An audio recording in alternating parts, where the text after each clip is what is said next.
Orange. रात के ठीक 1 बजे तेज बारिश और कड़कड़ाती बिजली में अपने घर की बालकनी में खड़ी सुमन खोई खोई कुछ सोच रही थी। अंदर आ जाओ ना। उसके घर के अंदर से आवाज आती है।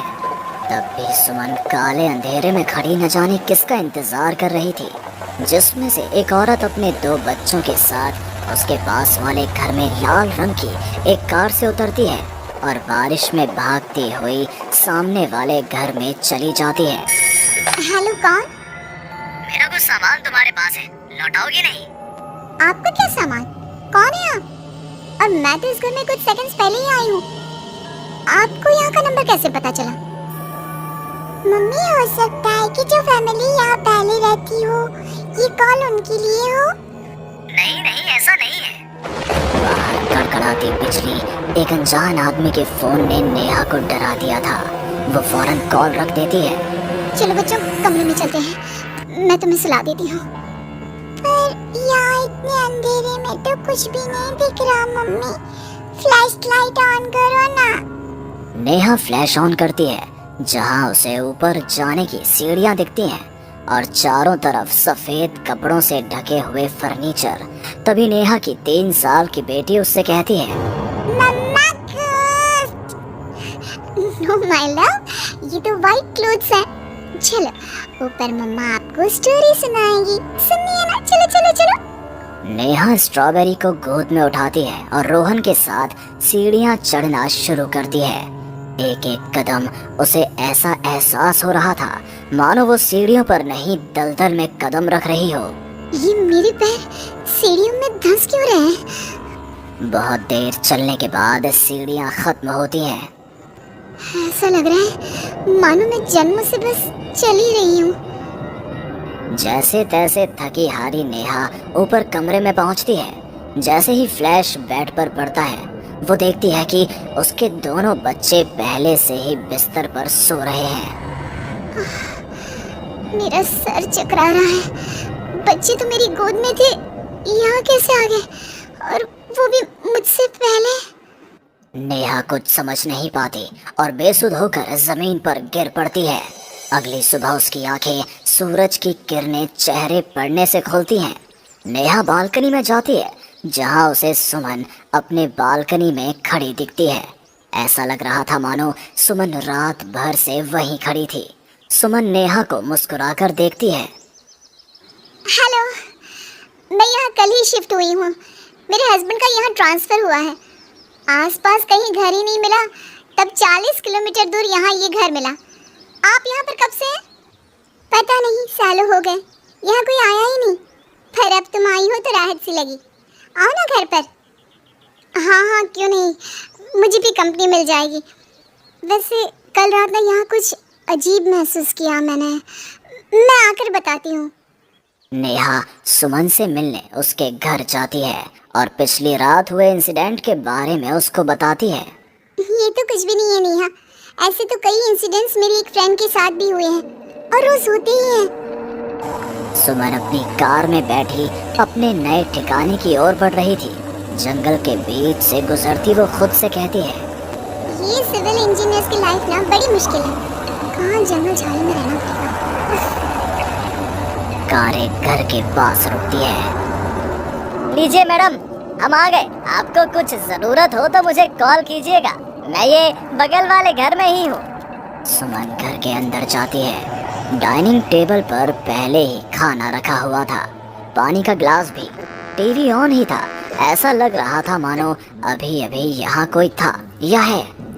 चलो, कंपनी अच्छी है, सब अरेंजमेंट्स मेरे आने के पहले ही कर रखे हैं। सुमन खाने की टेबल पर बैठती है, जहाँ 5 लोगों का खाना परोसा हुआ था। 5 प्लेट किसके लिए सर्व कर दिया? हाथ है। सुमन अपनी प्लेट से खाना शुरू करती है और उसी वक्त बाकी 4 प्लेटों से भी खाना गायब होने लगता है।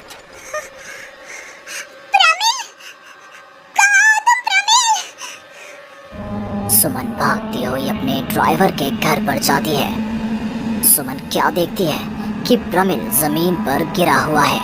फर्श पर हर तरफ खून ही खून। प्रमिल के मुंह से भी खून आ रहा था। वो कराहता हुआ कहता है, मैम यहाँ रूहें रहती हैं, ये आपको भी नहीं छोड़ेंगी। ये कहते कहते ही प्रबल दम तोड़ देता है और सुबह के 11 बजे अचानक ही अंधेरा छा जाता है। चारों तरफ से अजीबोगरीब आवाजें आने लग जाती हैं। मम्मी आई, अरे कोई खाना देगा क्या मुझे? अरे जो सुनिए ना, प्लीज मुझे मत मारो। पापा बचाओ, ये लोग कौन है? सुमन अपने दोनों हाथों से अपने कान को बंद कर लेती है और जोर जोर से चीखती है। अचानक एक सन्नाटा चारों ओर फैल जाता है। सुमन प्रोमिल के घर से बाहर निकलती है। चारों ओर घुप अंधेरा, वो भी कुछ देख नहीं पाती और वापस अपने घर की ओर लौट आती है। इससे अच्छी तो मौत होती। ये मैं कहाँ फंस गई? मम्मा गोदी। अरे सुमन, क्या मरने वरने की बात करती रहती हो? जाओ मेरे लिए चाय बनाओ। ये कौन बोल रहा है? तभी अचानक से घर की लाइट्स ऑन हो जाती हैं। सुमन देखती है कि वो किचन में है। उसके ठीक बगल में एक औरत, जिसके बाल उसके चेहरे की ओर थे, गैस के फ्लेम में अपने दोनों हाथों को पका रही थी। तुम कौन हो तुम? और यहाँ क्या कर रही हो? इनको बहुत पसंद है मेरे हाथों का खाना, तो मैं भी चखवा दूं क्या? कर्कश आवाज में ये कहती हुई वो औरत झट से सुमन के हाथों को आग में डाल देती है। सुमन चीखती रहती है पर वो औरत उसके हाथों को नहीं छोड़ती। तुम्हारे पेट में एक बच्चा है ना, सूंघ लिया मैंने। और औरत ये कहती सुमन के पेट पर हाथ फेरने लग जाती है और उसके पेट में हाथ डालकर मांस का टुकड़ा बाहर निकाल कर खा लेती है। मेरा बच्चा। ये तो कुछ भी नहीं, उधर देखो। वो औरत दीवार की तरफ इशारा करती है। दीवार पर खून के ऐसे धब्बे थे मानो नवजात शिशुओं को उसी दीवार पर पटक पटक कर मार दिया गया हो। तभी वहाँ लगभग 5 साल का एक बच्चा आता है। उसका शरीर पूरा सफेद और आंखें काली थी। भूख लगी है। वो औरत अपने आग में सेके हुए हाथ को वहीं पास में पड़े चाकू से काटकर बच्चे को खाने को दे देती है। सुमन तो समझो अब मर ही चुकी थी। इतना कुछ देखने के बाद कौन ही जिंदा रह सकता था। अब उसका शरीर भी गवाही दे रहा था। एक कदम भी चलना मुश्किल था। वो दीवार को पकड़ पकड़ कर बाहर हॉल में आती है, जहाँ डाइनिंग टेबल पर 5 लोगों को बैठा देखती है। बिना सर का एक आदमी टेबल पर अपने बीवी और 3 बच्चों के साथ बैठा था। सभी सुमन की ओर देखते हैं। मम्मी, तुम मेरी मम्मी बनोगी। यहाँ हमारी जैसी बहुत सी लग रही थी, बहुत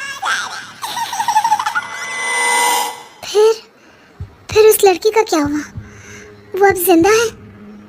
हाँ, उन लोगों को एक जिंदा इंसान भी चाहिए था जिसे वो रूहें रोज मारे, रोज। पता नहीं कितनी ही रूहें हैं, आज भी 1-2 तो दिखी जाती हैं। वो लड़की तो बस निकलने का राह ढूंढ रही है, पर वो निकलेगी कैसे? क्या कोई तरीका है? हाँ, किसी और को उन रूहों के हवाले कर देना यही एकमात्र रास्ता है। तो उसने किसे उन आत्माओं के हवाले किया? किया नहीं, आप करेगी। तुम्हें ये वही घर है और वो लड़की मैं हूँ। अलविदा नेहा।